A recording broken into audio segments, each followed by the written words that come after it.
అంటే ఆయన పోర్ట్ఫోలియో ఆలోచిస్తారు. రోడ్ అంటే రోడ్డు విషయమే ఆలోచిస్తారు. ఆ రోడ్డులో జరిగే యాక్సిడెంట్లు ఆలోచించి బ్రహ్మాండమైన సాంగ్ తీసి ఈరోజు ప్రజా చైతన్యం కోసం ముందుకు పోతున్నారంటే అది గడ్కరీ గారి స్ట్రెంగ్త్ అని చెప్పి మరొకసారి విజ్ఞప్తి చేస్తున్నా. ఈరోజు రోడ్లంటే మామూలుగా రోడ్డు వేయడం కాకుండా పొల్యూషన్ ఫ్రీ, కరప్షన్ లేకుండా, ఏదైతే పొల్యూషన్ లేకుండా ఉండాలి, దీనికి ఎలక్ట్రికల్ వెహికల్స్ రావాలి. ఆ ఎలక్ట్రికల్ వెహికల్స్ కూడా మళ్ళీ గ్రీన్ హైడ్రోజన్ రావాలి. ఆ గ్రీన్ హైడ్రోజన్ కూడా పొలం నుంచే తయారు చేయాలని లింక్ మీరు చూశారు కదా, దాన్ని చూస్తే దట్ ఈజ్ గడ్కరీ. ఎప్పుడు రీసెర్చ్ మైండ్ అయింది, ఏదో చేయాలని తపనుంటుంది, ఆలోచన ఉంటుంది. దానికి అనుగుణంగా 24 గంటల పనిచేస్తున్నారు. సాగరమాల, భారతమాల, ఇవన్నీ కూడా మీరు చూస్తే కొత్త కొత్త ప్రాజెక్ట్స్ అన్నీ కూడా వారు తీసుకోవడం జరిగింది. ఈరోజు మనం ఒకసారి చూసినప్పుడు 1995 కంటే ముందు నేను ముఖ్యమంత్రిగా ఉన్నప్పుడే నెల్లూరు నుంచి తిరుపతికి పోవాలంటే 10 గంటలు పట్టేది. గుంతలు రోడ్లు. అలాంటి రోడ్లు ఈరోజు నేషనల్ హైవేస్ వచ్చిన తర్వాత బ్రహ్మాండంగా ముందుకు పోయే పరిస్థితి వచ్చింది. నాకు ఏమాత్రం అనుమానం లేదు, ప్రపంచంలోనే నెంబర్ 1 దేశంగా రోడ్ ఇన్ఫ్రాస్ట్రక్చర్ తయారు చేసే శక్తి అటు ప్రధానమంత్రి నరేంద్ర మోడీ గారికి, దాన్ని ఎగ్జిక్యూట్ చేసే సామర్థ్యం గడ్కరీ గారికి ఉన్నాయని చెప్పి కూడా నేను మీకు తెలియజేస్తున్నా. మన రాష్ట్రానికి వస్తే ఇటీవల 5 సంవత్సరాలు పూర్తిగా రోడ్లన్నీ కూడా విధ్వంసం అయిపోయినాయి. ఒక్క నేషనల్ హైవేస్ కాబట్టి ఎక్కడ కూడా గుంతలు లేవు. అదే నేషనల్ హైవే దిగితే ఇంకా భయంకరమైన నరకం. అన్ని రోడ్లు కూడా శిథిలావస్థకి వెళ్ళాయి. చాలా ఇబ్బంది పడ్డాం. ఈరోజు మీరు ఒక్కసారి చూసినప్పుడు 2014 నాటికి మన ఏపీలో 4193 కిలోమీటర్లుంటే దాన్ని 5 సంవత్సరాలు బాగా పెంచాం. 8745 కిలోమీటర్లు రాను రాను ఇంప్రూవ్ అయింది.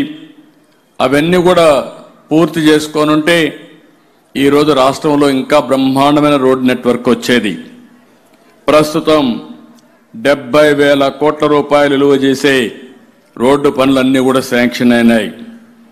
మొన్నే మీరు ఒకసారి చూస్తే దగ్గర దగ్గర 11,000 కిలోమీటర్లు, 11,000 కోట్లు, 760 కిలోమీటర్లు ఒక సంవత్సరంలో పూర్తి చేశాం. I'm assuring you Gadkari Saab, from my side, Government of Andhra Pradesh, no land acquisition problem will be there. You direct me, we will complete on war footing within days. That is my commitment. Any problem, there won't be any obstruction also. ఈ సంవత్సరం మనం 15,000 కోట్ల రూపాయలకి పని చేయాలని, దగ్గర దగ్గర 1000 కిలోమీటర్లు చేయాలని చెప్పి అనుకుంటున్నాం. I'm very happy. Gadkari ji has announced one program, logistics cost. అంటే రవాణా ఖర్చులు మన దగ్గర ట్రాన్స్పోర్టేషన్ తగ్గాలి. ఇది తగ్గాలంటే వాట్ ఈ rightly mention, one is logistics. Logistics means one is road, rail, inland waterways, ports, and also logistics parks, and also airports are very very important. ఈ రోజు ఉదయమే నేను ప్రధానమంత్రి గారు పిఎం కిసాన్ యోజన ప్రోగ్రాం కోసం డబ్బులు ఇచ్చారు. 2,000 రూపాయలు వారు అకౌంట్లో ఇచ్చేస్తే మన రాష్ట్రం తరపున అన్నదాత సుఖీభవ్ కూడా ఈ రోజే వేస్తామని చెప్పి 5,000 రూపాయలు కలిపి 7,000 రూపాయలు ఉదయాన రైతుల అకౌంట్లో వేశాం. ఆ రోజు మీరందరూ ఒకటి గుర్తుపెట్టుకోవాలి, నేను కానీ మిత్రులు పవన్ కళ్యాణ్ గారు కానీ బీజేపీ కానీ ముగ్గురం కలిసినప్పుడు సూపర్ 6 ఇచ్చాం, సంక్షేమ కార్యక్రమాలకి, అదే సమయంలో అభివృద్ధి చేసి సంక్షేమ కార్యక్రమాలని రెండు కూడా ముందుకు తీసుకుపోతామని ఒక హామీ ఇచ్చాం. ఇప్పటికే సూపర్ 6లో మెజారిటీ అన్ని పూర్తి చేశాం. మళ్ళీ మా ఆడబిడ్డలందరికీ ఆగస్టు 15న స్త్రీ శక్తి కింద ఉచిత బస్సు ప్రయాణం కూడా ఏర్పాటు చేస్తున్నాం. అంటే ఉదయం అంతా కూడా సంక్షేమం కోసం కష్టపడ్డాం.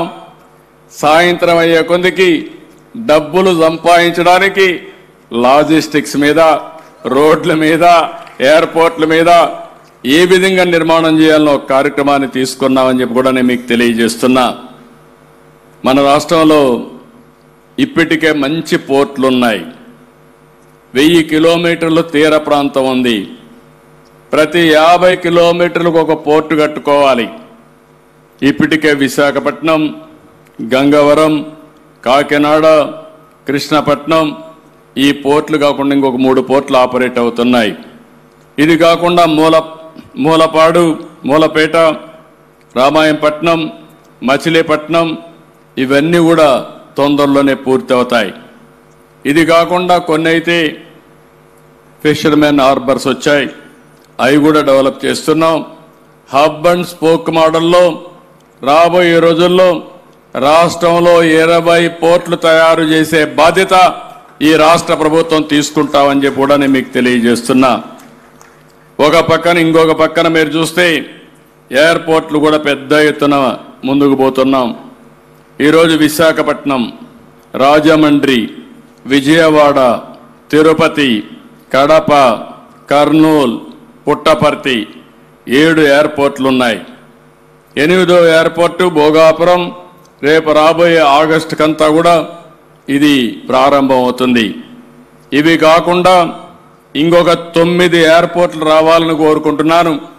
ఎప్పుడైనా సరే ఎక్కడి నుంచైనా ఎక్కాలంటే 1 అవర్లో ఎయిర్పోర్టుకు పోవాలి, 1 అవర్లో పోర్టుకు పోయే పరిస్థితి ఉండాలి.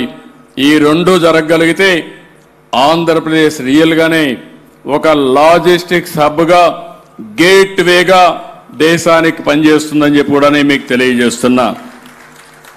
Here I'm requesting honourable minister, sir, we are on east coast, centrally located. I know your talent how to mobilize funds. In road sector, there is no problem of funds. You have mobilized huge funds for requirement. Now I wanted to create excellent infrastructure in Andhra Pradesh. During our time only, both of us have started inland waterways also. From Krishna to Nagarjuna Sagar, one pilot also he have given at that time. Unfortunately, next government has abandoned. We have planned one joint venture, Buckingham Canal, from Kakinada to Chennai. That also they have abandoned. As you rightly mentioned, one of the cost-effective logistics is ports, inland waterways, least cost for transportation. Andhra Pradesh is blessed with so many rivers, so many canals, including Buckingham Canal. With your guidance, airports, ports, inland